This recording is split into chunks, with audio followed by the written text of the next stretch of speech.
সাফল্য ও সংস্কৃতির বর্ণিল প্রতিভাসের নাম বাংলাদেশ আওয়ামী লীগ। দুটি পর্বে আমাদের এই সংগ্রাম, আন্দোলন, অর্জন, উন্নয়নকে যদি আমরা ভাগ করি, একটি অংশে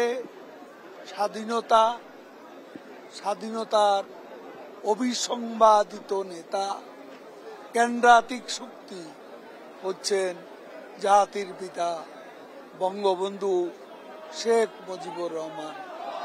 পলাশীতে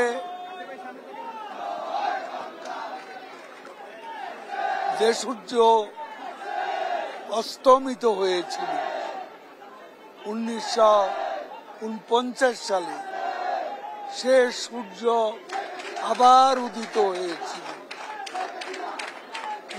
হয়েছিল স্বাধীন বাংলাদেশ প্রতিষ্ঠার স্বপ্ন, অঙ্গীকার ও শপথকে সামনে রেখে।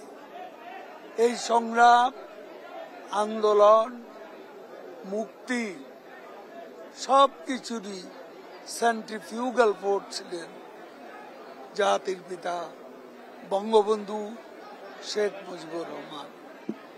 তার হাতেই বাংলাদেশের স্বাধীনতা। এরপর 71-এর 7ই মার্চ তিনি যা বলেছিলেন, এবারের সংগ্রাম আমাদের মুক্তির সংগ্রাম, এবারের সংগ্রাম স্বাধীনতার সংগ্রাম। স্বাধীনতা বিজয়ী আমরা হয়েছি, কিন্তু আমাদের মুক্তির স্বপ্ন তখনও বাস্তবায়িত হয়নি এবং বঙ্গবন্ধু হত্যার মধ্য দিয়ে এই মুক্তির যে সংগ্রাম, সেই সংগ্রাম ব্যাহত হয়েছে। মুক্তিযুদ্ধকে জেনারেল জিয়াউর রহমান নিঃশেষ করে দিয়েছে। মুক্তিযুদ্ধের মূল্যবোধ, স্বাধীনতার আদর্শ সবকিছুই আঘাতে জর্জরিত। ঐতিহাসিক 7ই মার্চ ছিল না, 7ই জুন ছিল না, বঙ্গবন্ধু ছিলেন নিষিদ্ধ নয়, এবং জয় বাংলা মুক্তিযুদ্ধের রণধ্বনি ছিল নিষিদ্ধ না।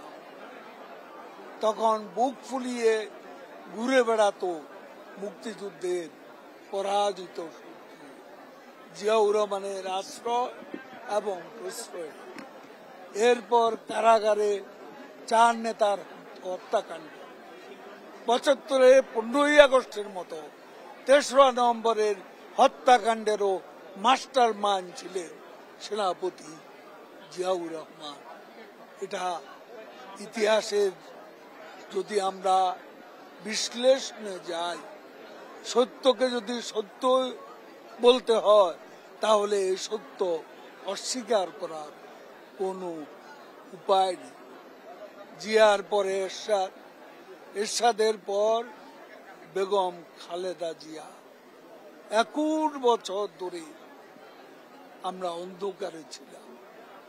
21 বছর ধরে আমাদের গণতন্ত্র ছিল নির্বাসনে। আমাদের মুক্তিযুদ্ধের চেতনাকে নির্বাসনে পাঠানো হয়েছিল।